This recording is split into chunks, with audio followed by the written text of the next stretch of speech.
Salut à tous les amis, j'espère que vous allez bien, bienvenue dans une nouvelle vidéo et aujourd'hui on va parler de la situation de Ronald Koeman. Koeman est sur le point de se faire licencier, on va voir si c'est une bonne chose, s'il se fera vraiment licencier, s'il le mérite, si on devrait vraiment le faire tout de suite et où il faudrait attendre la fin de saison par exemple. On va voir ça, tout ça dans cette vidéo. N'oubliez pas de vous abonner si ce n'est pas fait, restez bien jusqu'à la fin de la vidéo, c'est vraiment très important. Et voilà les amis, perdons pas plus de temps, c'est parti.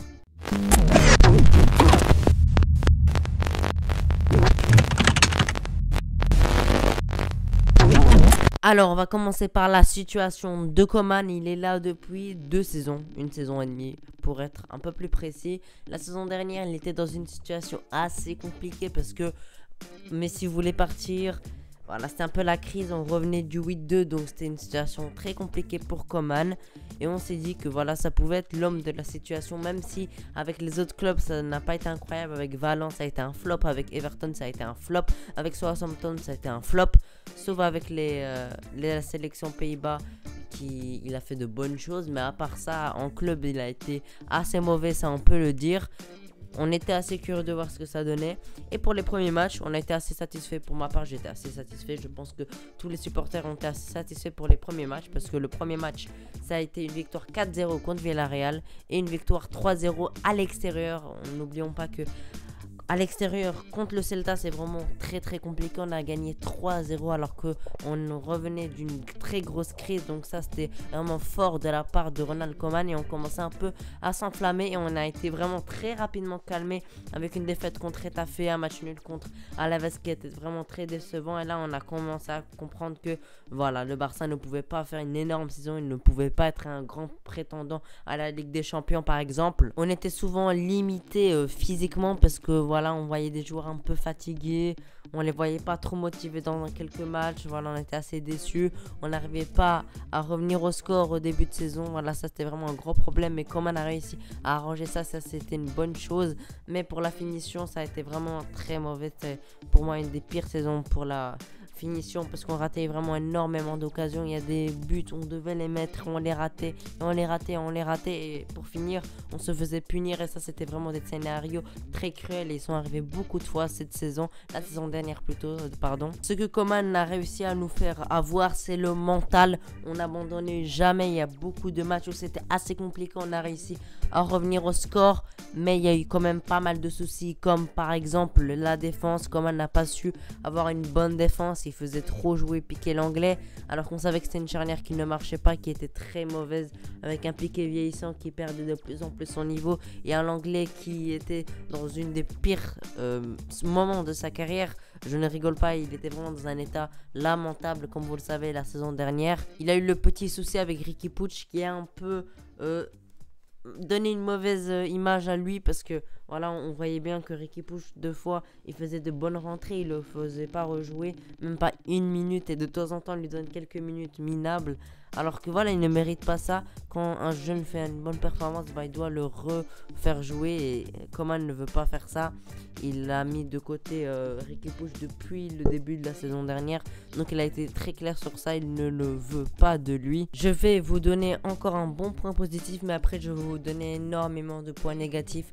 Un point positif, c'est par exemple Pedri qui l'a lancé directement, il n'a pas réfléchi, il a directement lancé Pedri, il a vu qu'il avait du talent et on a bien vu ce qu'il est devenu maintenant. C'est devenu un titulaire indiscutable, c'est un énorme crack et on peut remercier Koeman pour ça. Peut-être qu'un autre entraîneur lui aurait pas fait confiance et l'aurait laissé en B, parce que normalement quand il a été acheté, il devait aller en B et Koeman a vu son potentiel, donc il l'a ramené en A. C'est une très bonne chose de faire confiance et de lancer un jeune joueur très talentueux. Maintenant, on va passer au point négatif. Le premier point négatif, c'est pas le premier, mais je vous ai déjà donné. Mais franchement, c'est vraiment très mauvais point négatif. C'est tactiquement, il s'est fait bouffer par énormément de coachs. Par exemple, le coach de l'Athletic Bilbao, j'ai oublié comment il s'appelle, en finale de Supercoupe, où il s'est fait bouffer par lui. Il s'est fait bouffer par Zidane également, qui n'est pas un grand tacticien.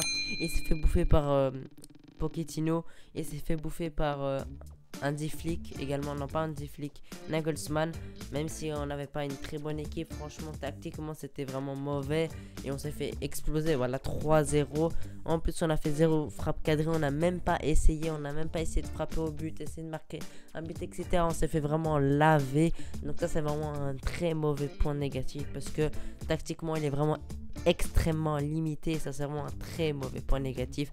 Il va falloir au Barça un coach qui est vraiment très bon tactiquement, comme par exemple un Cruyff qui était vraiment incroyable, ou un Pep Guardiola il y a quelques années. Également sur les changements, il a été très mauvais parce que des fois, voilà, on gagne par exemple tranquillement 2-0 contre une petite équipe et Coman d'un coup, il nous fait sortir des attaquants et il nous fait rentrer des défenseurs. Ça, je n'ai jamais compris.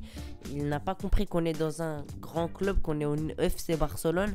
Quand tu mènes 2-0, normalement, tu dois peut-être faire rentrer des jeunes, faire rentrer un milieu de plus et sortir un attaquant comme Guardiola a fait. Mais lui, il fait sortir des attaquants pour avoir moins de productivité offensive et il rajoute des défenseurs. Voilà, ça c'est complètement incompréhensible, surtout que déjà tu ramènes la peur dans tes défenseurs parce que tu envoies un message aux joueurs qu'il faut défendre. Tu dois surtout pas perdre le match, tu dois défendre, tu dois rester bloc bas, tu dois pas laisser d'espace. Et là on est au Barça, il ne faut pas faire ça. Tout simplement, ça me semble assez logique. Ça fait très longtemps que j'ai pas vu un coach qui faisait ça. Même Valverde ne faisait pas ça. Ça, je trouve assez honteux. Et même quand on gagne, il fait rentrer des attaquants. Il n'a pas compris non plus qu'il ne faut pas que rentrer des attaquants pour gagner. C'est pas en rajoutant des attaquants que tu as plus de chances de marquer. Techniquement, oui, mais tactiquement, non. Il pourrait faire rentrer un milieu pour avoir plus de jeu. Voilà, essayer de faire quelque chose tactiquement, mais lui, il ne change rien tactiquement, il rajoute que des attaquants quand il perd. Et la chose qui a tout empiré, c'est son interview qui est sortie où il crache sur Laporta, il crache sur tout le monde, il se dédouane un peu, il dit que c'est pas trop de sa faute, etc. Surtout Laporta, il dit qu'il a été égoïste, quelque chose comme ça, ou il ne l'a pas respecté. Bah désolé, mais quand tu perds 3-0 contre le Bayern, quand tu perds 4-1 contre le PSG, quand tu es sur le point d'être premier de la Liga, tu perds contre Grenade au Camp Nou 2-1 ou 3-1, je me rappelle plus, c'est vraiment honteux. Il y a beaucoup de matchs où ils sont inacceptables et Koeman l'a toujours pas compris. Je ne sais pas s'il va falloir le virer. Pour moi, c'est que dans mon avis, il faudrait le dégager tout de suite et essayer de chercher un entraîneur parce que voilà, cette saison c'est une saison de transition, donc mieux vaut avoir un coach tout de suite pour bien préparer la saison prochaine, surtout avec l'après-Messi parce que ça a été compliqué. L'après-Messi, on voit que c'est compliqué avec les résultats. Il nous faut un vrai coach, un coach qui a les épaules pour le Barça. Voilà, c'est ça le résumé. Koeman n'a pas les épaules pour le Barça, il ne mérite pas son poste et il doit quitter. Démissionner, pour moi à sa place je démissionne, mais je sais qu'il est têtu, il ne va pas vouloir démissionner, donc il va falloir le licencier. On compte sur Laporta, je pense que lui aussi il veut le licencier. Ça, Laporta devoir, voilà, c'est lui le président, c'est lui il décide que Koeman doit rester jusqu'à la fin de la saison.